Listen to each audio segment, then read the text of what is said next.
Hello, everyone. It is Monday, December 21st. Welcome to another episode of Together San Diego. I'm Luis Cruz, Community Relations Director at the San Diego Union-Tribune. And joining me this afternoon is Fox 5 San Diego news anchor Andrew Luria. Andrew just published a children's book that takes kids on a time-traveling sports adventure. Andrew, thank you so much for joining me today. Thanks, Luis. Great to talk to you, and excited to talk about the book and about all things San Diego, too. Great. Well, we're happy to have you. Let's show people a cover here. This is the book. It is titled The Adventures of Charlie Marley, Midnight's Moment in Time. Tell us about it. All right, so this is a book that I've been working on for quite some time.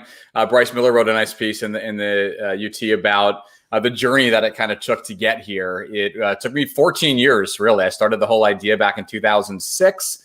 And it's about these kids who meet this quirky inventor in their school. He's an old ball player. His name's Midnight McLean. And his backstory is he struck out to lose the 1994 World Series in the most embarrassing of fashion. And he wants to go back and right that wrong. He has since become an inventor. So Charlie and Emma, these two 12-year-old sixth graders, get in this time-traveling golf cart with Midnight, and they travel back through time. But it turns out that Midnight's calculations are a little off, and instead they end up at 6 of the great moments in sports history, and they get to meet people like Babe Ruth and Jackie Robinson, Babe Zaharias, Mary Lou Retton, John Elway, and Michael Jordan, and so that they can earn their time travel wings and thus then be able to choose where they go back and change history if they think that's the right thing to do.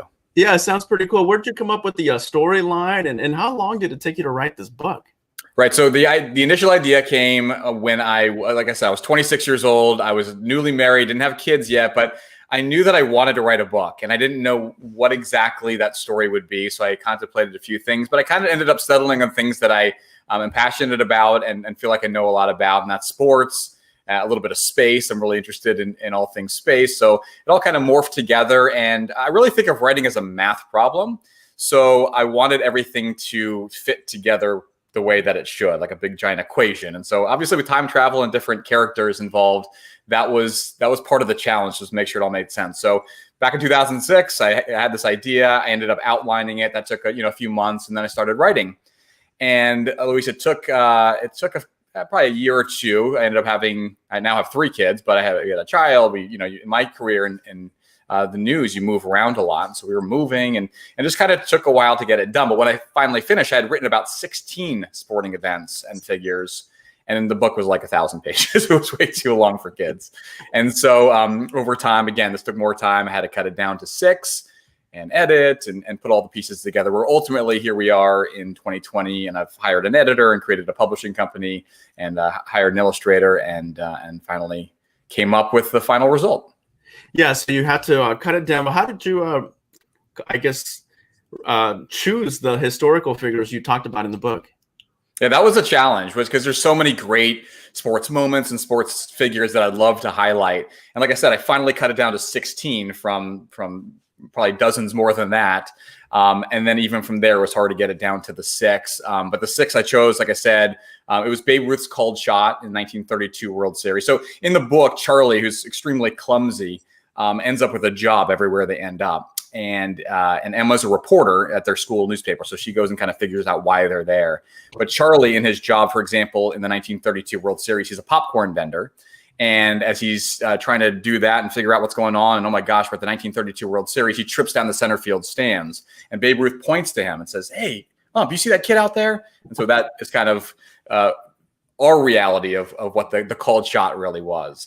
He's the band leader in the 1982 Stanford Cal football game where the band came on the field, if you may know that moment, right? Yeah. And so he accidentally sends the band on the field. And so that's kind of stuff where Charlie plays into the history. So your question about how did I choose these? I just wanted to pick the best moments and the best figures that I could think of. There's many that are on the cutting room floor right now. But again, I wrote those chapters. I wrote 10 more events and things in their storyline. So hopefully now I can use those 10, things like the Rumble in the Jungle with Muhammad Ali, Cal Ripken's streak, the U.S. women's soccer team winning in 1999. I can use those for future books, and that's kind of the hope at this point. Well, as a Cal alumni, I'm glad the Stanford Cal game got in there. Yeah, and you're on the right side of that story, because actually I interviewed John Elway for it, and that was his last college football game. he was hoping, I think it was to go to the Holiday Bowl, if I'm recalling correctly. And they were having a great season. And, bowl games were a lot harder to come by, 1982 than they are these days. Right. And that knocked him out. And that was this last college football game. Right. You obviously talk a lot about sports. So you were an athlete yourself. Here you are, I believe, playing some college ball. That was it. I was played baseball and football at Cornell University in New York, and ended up playing some semi-pro baseball out here in California, which is really what brought me to California. That was in Santa Barbara for a team called the Foresters. Played high school basketball, played golf growing up. So yeah, sports has been a huge love of mine since I was a little guy. My dad kind of ingrained all of that in me. He went to the University of North Carolina. I was a big Tar Heel fan. I grew up in Washington, D.C. We were big Washington football team fans, then the Redskins, Capitals, and the Orioles. Actually, we didn't even have baseball in D.C. when I was growing up. But I grew up cheering for all those teams, and I love the history of it. And it's just something I kind of took to and never really forgotten. I always wanted to be a sportscaster, and that led me to the career that my day job, if you will. Yeah, very cool, very cool. And now you coach your kids. Team. Yeah, try to stay involved as much as I can. Obviously, I have a lot of little side projects going on as far as the book and obviously my day job. But I love coaching kids, and that's something that I've actually really just enjoyed since I was a player myself. Getting a chance to coach camps, even going back to like my high school days and through college and beyond that. There's something I just really enjoy about that, being able to. It kind of helps you go through the fundamentals of what the game is all about, but also just, taking the opportunity of something that's been taught to me and to find a way to get that to the next generation of kiddos. So in the middle there, number 2 is my son, Nathan, and there's all of his buddies. That was for flag football. I help out coaching with baseball, basketball, soccer, and so forth. So try to find the time to do it. And I love it when I get the chance to do it. Yeah, unbelievable. So you coach your kids in sports, and then you also run the broadcasting program at their elementary school. That's right. Where do you find the time to do all this?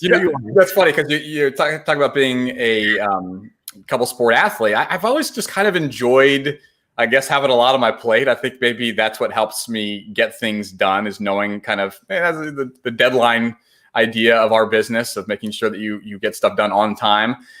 I guess when I have a lot on my plate, it just pushes me to excel in whatever I can. So this is the MAG TV program, Magnolia Elementary in Carlsbad. And a couple of years ago, there was somebody else running the program, and I told the principal, I said, hey, I'd be happy to help out if you ever want me to come in and talk to the kids or anything like that, knowing that I've been in the broadcasting business for 20 years. And eventually that teacher left the school, and he said, hey, can you run it? So I said, of course, I'd be happy to. And so my 12-year-old has now moved on to middle school. So I was with him for a couple of years, and now I have a 4th grader who's in the program. So I'll have him for a couple of years, and then I have a 1st grader who will ultimately get into it. So I love doing it. I love, again, teaching the kids. It kind of helps me with the fundamentals of what I do to talk them through some of the elements of broadcasting. And I think they put together something pretty cool. So yes, I had a chance to see some of the work that your kids do. Hosting a previous award show for grade school kids.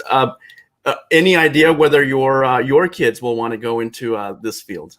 That's a great question. I don't know. I think they have a knack for it, probably because they've just been around it since they were little. I mean, they've been on TV sets, just being around, newscasts, for example, since they were tiny. So right there on your screen, you see my 3 kids, my daughter on my lap, my oldest son is behind me, and my middle son is middle right there with the blue shirt, and that's my niece and nephew with me as well on set. But yeah, I think just being around it, they definitely have some insight into it. Doing this broadcasting program gives them a chance to learn, some of the little elements and keys to succeeding in putting together a newscast. I remember doing that in elementary school.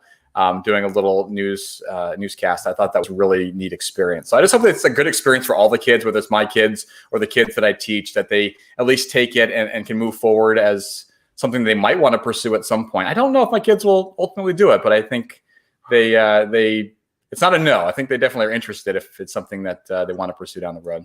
Well, they got a great teacher, so there you have it. Thank you. Very nice. I enjoy it. Good. So back to the Adventures of Charlie Marley. Your kids, have they read the book, and what are they saying? Yes, they have read the book. My oldest, like I said, is 12. My middle son is 10. So they're kind of right there in the age group. It's a middle grade book. So it's primarily, I'd say 8 to 14 would be a good range.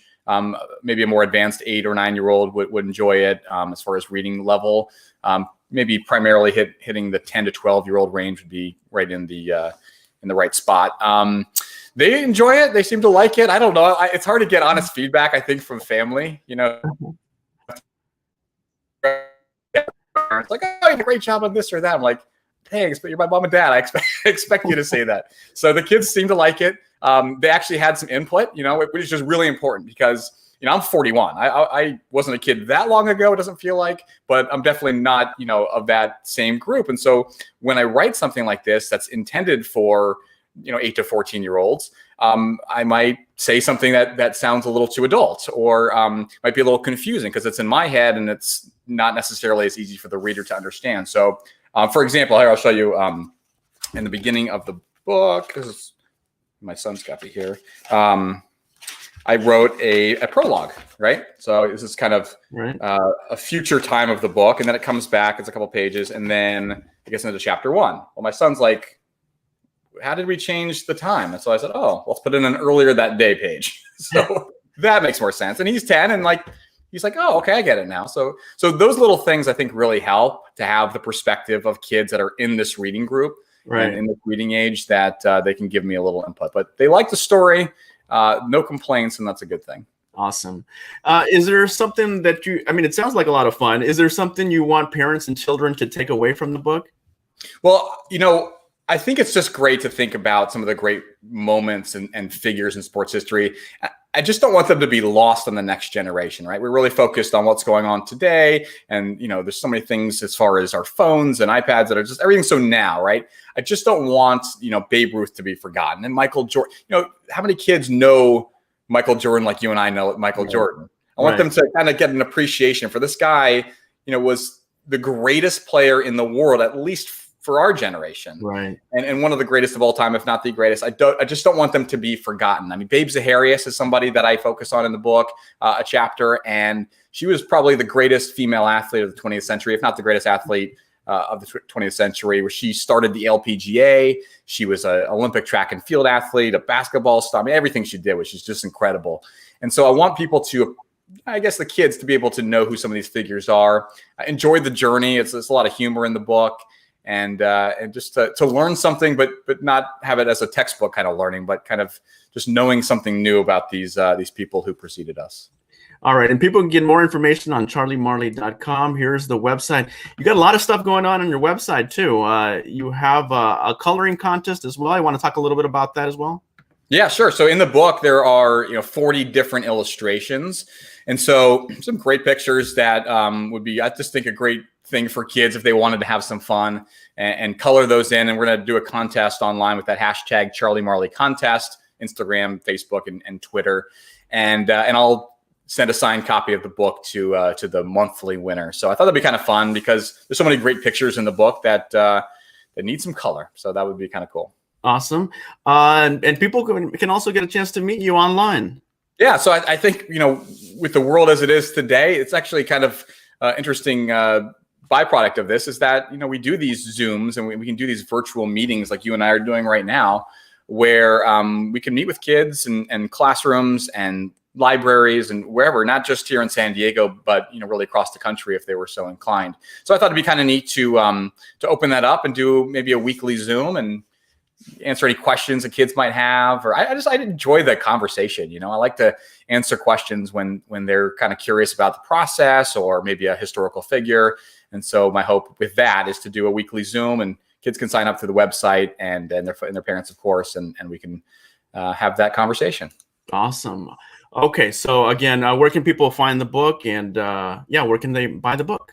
Okay, so it's available on Amazon through the website as well. There's charliemarley.com right at the top. It's a link to the Amazon page. So it's available in print and an ebook for the Kindle or for any other electronic device, I guess like an iPad. You can use the Kindle app.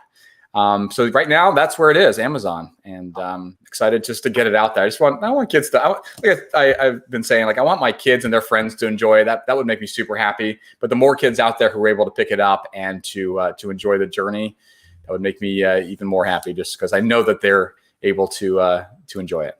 Do you plan on writing other books? Yeah, I guess at this point, I mean, the first one took me 14 years, so hopefully that doesn't repeat itself. I've learned a few things along the way. But like I said, I wrote about 16 events, not 6. And so I have 10 more chapters. One of them is about Lance Armstrong. I might have to change that chapter because I wrote that before. His story played out a little differently. But I've got, like I said, Muhammad Ali. I've got the 4-Minute Mile, Tiger Woods, all these great figures who have come through. And so, yes, there are 10 more chapters that have not been printed in this book, so I can write a story around that. And then hopefully make a series out of it beyond that. Because I think that it's kind of got an infinite opportunity. You can do sports figures. They can travel back in time and meet presidents or inventors, all sorts of things. So I hope to keep it going, and I hope to do it a little bit more time efficiently than the first go around. Awesome. All right, Andrew, anything else you'd like to add before we go? I just appreciate having the conversation. I like I said, I love meeting with kids. I love teaching kids, and in this opportunity, I love writing for kids. So it's made me happy to get it out there, and hopefully everybody who does pick it up enjoys it. All right. Well, it's been a pleasure. Thank you so much. Again, the book is called The Adventures of Charlie Marley, Midnight's Moment in Time. And you can read more about Fox 5 San Diego news anchor Andrew Luria and his book on San Diego Union-Tribune.com. Andrew, it's been a pleasure. We'll see you on the news later today. Sounds good. Thanks so much for the time, and I'll see you then. All right. Thanks a lot. And thank you. And thank you at home for watching. Have a great day, everybody. News is more important today than ever before. I'm currently outside Otay Mesa Detention Center. I'm about to get a report at Sharp. Out at Sunset Cliffs. COVID testing site. We live for these times when we're able to bring the news into the homes of people who need it the most. I thank all of you for supporting